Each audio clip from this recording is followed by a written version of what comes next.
Value decomposition का use. ठीक है, डायमेंशन को रिड्यूस कर देता है, इमेज प्रोसेसिंग में काम आता है। ठीक है, इसका एप्लीकेशन क्या रहता है, रिकमेंडेशन सिस्टम में इसका यूज़ होता है, नेटवर्क एनालिटिक्स में इसका यूज़ होता है और इमेज प्रोसेसिंग में इसका यूज़ होता है। ठीक है, तो आगे देखेंगे जब ये टॉपिक आएगा तब इसके बारे से डीप बात करेंगे कि रिकमेंडेशन सिस्टम क्या होता है, नेटवर्क एनालिटिक्स क्या होता है और इमेज प्रोसेसिंग क्या होता है। ठीक है, और थोड़ा सा फैक्टर एनालिसिस के बारे से भी बात करती है, फैक्टर एनालिसिस क्या होता है करके,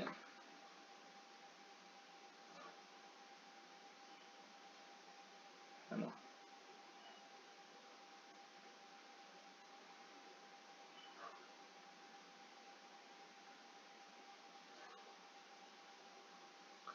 तो ये हमारा फैक्टर एनालिसिस है। फैक्टर एनालिसिस ज़्यादातर कहाँ, फैक्टर एनालिसिस का ये डेफिनेशन दिया गया है, उसमें बोला गया है, आपको थोड़ा सा रीड करूंगा मैं, फिर एक्सप्लेन करता हूँ।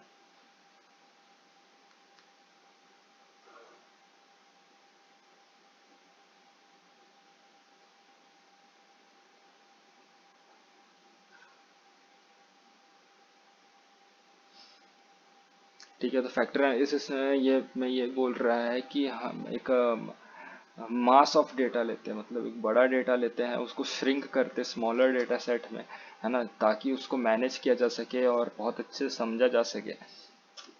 ठीक है, और इसको इसलिए भी यूज़ किया जाता है कि हम थोड़ा सा हिडन पैटर्न्स देख सकें। ठीक है, और वो पैटर्न एक दूसरे से कैसे ओवरलैप कर रहे हैं वो देख सकें, उनकी कैरेक्टरिस्टिक्स देख सकें। ठीक है ना, उस मल्टीपल पैटर्न, जो भी पैटर्न हमको मिलता है उसके कैरेक्टरिस्टिक्स देख सकें, है ना।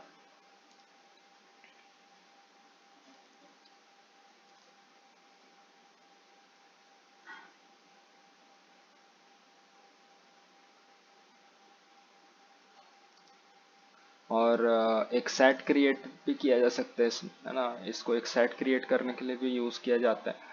ठीक है, जिस जिस सेट में सिमिलर आइटम्स, है ना, उससे रिलेटेड आइटम्स हम देख सकते हैं। ठीक है, अ, इसको इसका यूज़ कहाँ कहाँ पर हमको मिलता है, यहाँ पर psychological studies, socio economic status में देखने मिलता है ना, और भी सारे कई सारी चीज़ें रहती है। ठीक है,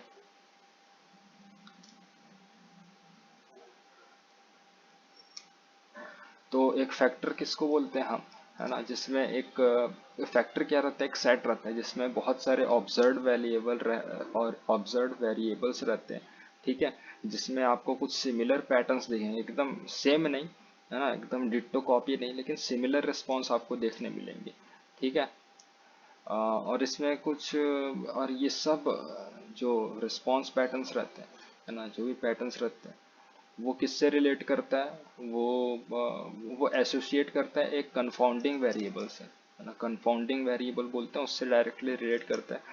और वो कंफाउंडिंग वेरिएबल डायरेक्टली मेजर नहीं होता। ठीक है,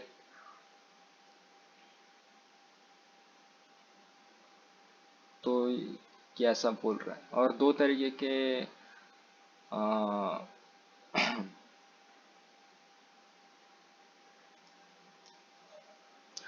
तो ये जो फैक्टर होते हैं, है ना, फैक्टर जो आपको सेट में मिलते हैं, ठीक है, वो कैसे असाइन होते हैं, कैसे उनका लिस्टिंग होती है, वो फैक्टर लोडिंग के कारण, फैक्टर लोडिंग से उनकी लिस्टिंग होती है। ठीक है, फैक्टर लोडिंग एक टेक्निकल टर्म है जिसके यूज से हम वो फैक्टर्स को आप हम लिस्ट करते हैं सेट में। ठीक है, तो दो टाइप्स बताए गए हैं फैक्टर्स एनालिसिस के, एक्सप्लोरेटरी फैक्टर एनालिसिस और कंफर्मेटरी फैक्टर एनालिसिस। ठीक है, एक्सप्लोरेटरी फैक्टर एनालिसिस में क्या होता है, अगर हमारे पास आपने डेटा का स्ट्रक्चर के बारे से कोई आइडिया नहीं है ना, और उसका डायमेंशन क्या है वो नहीं पता है, तो हम एक्सप्लोरेटरी फैक्टर एनालिसिस को यूज़ करते हैं। और कन्फर्मेटरी फैक्टर एनालिसिस को कब यूज़ करते हैं, जब हमारे पास प्रॉपर स्पेसिफिक आइडिया है हमारे डेटा स्ट्रक्चर के बारे से, तब हम कन्फर्मेटरी फैक्टर एनालिसिस को यूज़ करते हैं। ठीक है, तो ये बताया गया। और जो भी हम फैक्टर्स क्रिएट करते हैं उसका उसको हम वेट के फॉर्म में, ऐसा वेट के फॉर्म में जज करते हैं ना, किसी का वेट किसी से ज़्यादा हो सकता है, किसी का वेट किसी से कम हो सकता है। ठीक है, तो उस बेस पर वेट्स असाइन होते हैं। ठीक है,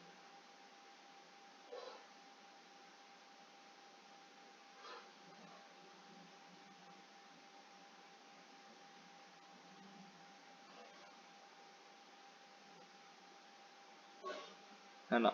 तो जो भी फैक्टर्स रहते हैं, है ना, जो भी फैक्टर्स रहते हैं, जो हमारी क्वेरीज रहती है ना, हमारे जो क्वेश्चंस रहते हैं, वो क्वेश्चंस को कैसे हमारे फैक्टर्स इन्फ्लुएंस करते हैं, कैसे चेंज करते हैं, है ना, या क्या इफेक्ट डालते हैं उसमें, है ना, उसको हम कैसे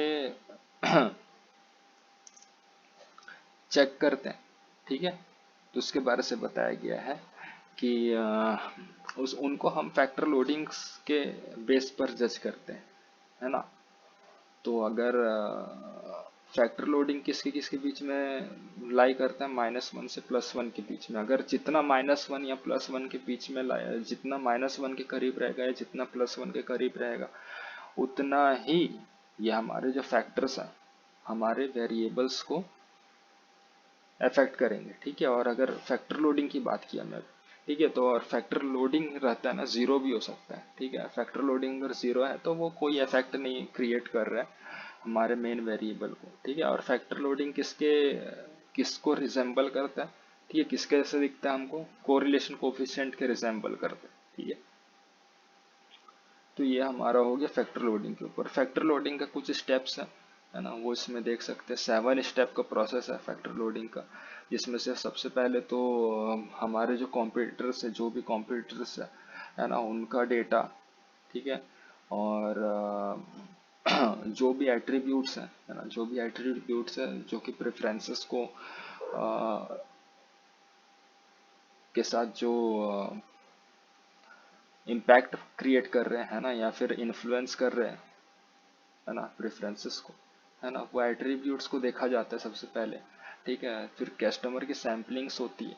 ठीक है, और डेटा के बाद से परसेप्शन पता करते हैं, है ना। एक एट्रीब्यूट कैसे डेटा डेटा को चेंज करता है ना। एक हमारा जो परसेप्शन है, जो आउटपुट वेरिएबल है, ठीक है, उसको कैसे चेंज कर रहा है। ठीक है ना, तो कितना चेंज लेके के आ रहा है वो देखते हैं हम, है ना। फिर उसके बाद ऐसे डेटाबेस कंप्लीट करते हैं ऐसे कर करके। फिर उसके बाद data matrix, input data matrix हम बनाते हैं, है ना, और परसेप्शंस को एवरेजिंग करते हैं। इसमें बोल रहे हैं कि जो इनपुट मैट्रिक्स रहता है उसका एट्रीब्यूट रहता है ना, वो रो में रहता है, और कॉम्पिटिटिंग प्रोडक्ट रहता है ना। एट्रीब्यूट मतलब उसकी क्वालिटीज जो रहती है ना, वो रो में रहती है, और प्रोडक्ट्स रहते हैं वो कॉलम्स में रहते हैं। ठीक है, फिर उसके बाद ये इस इनपुट डेटा को फैक्टर एनालिसिस में एंटर कराया जाता है। ठीक है, और वो फैक्टर एनालिसिस ज़्यादातर किस चीज़ पर फोकस करता है ना, इंटर कोरिलेशन पे फोकस करता है। ठीक है, कोरिलेशंस पे फोकस करता है,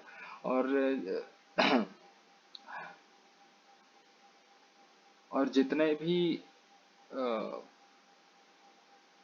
एट्रीब्यूट्स रहते हैं, है ना, उनको कुछ फ्यू फैक्टर्स में वो असाइन कर देता है ना, जिससे हम बेटर डिसीजन ले सकते हैं। ठीक है, फिर उसके बाद वो परसेप्चुअल मैप के बारे से हम थोड़ा सा देखते हैं, है ना। परसेप्चुअल मैप,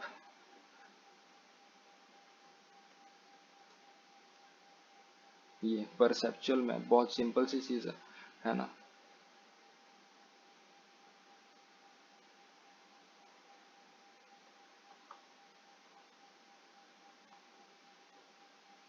परसेप्चुअल मैप ऐसा रहता है, ब्रांड 1, ब्रांड 2, ब्रांड 3, देखिए कौन किसके ज़्यादा करीब है, वो ब्रांड अच्छा है। ठीक है, तो ऐसा परसेप्चुअल मैप के थ्रू हम किसी भी आइटम्स के बारे से, किसी भी ब्रांड के बारे से हम डिसीजन ले सकते हैं। ठीक है, फिर उसके बाद हम देखते हैं आ,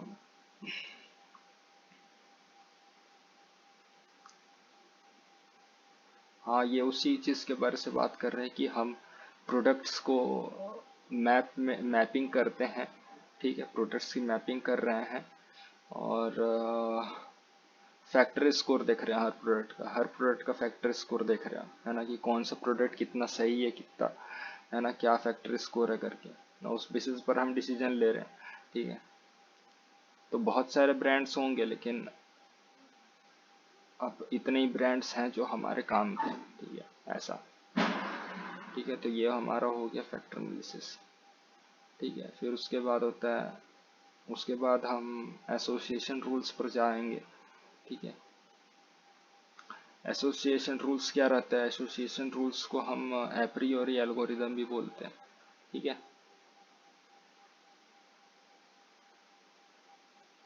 ठीक है, इसको अगले वीडियो में अपन डील करेंगे। तो अभी तब तक के लिए थैंक यू, है ना, मिलते हैं अगले वीडियो में।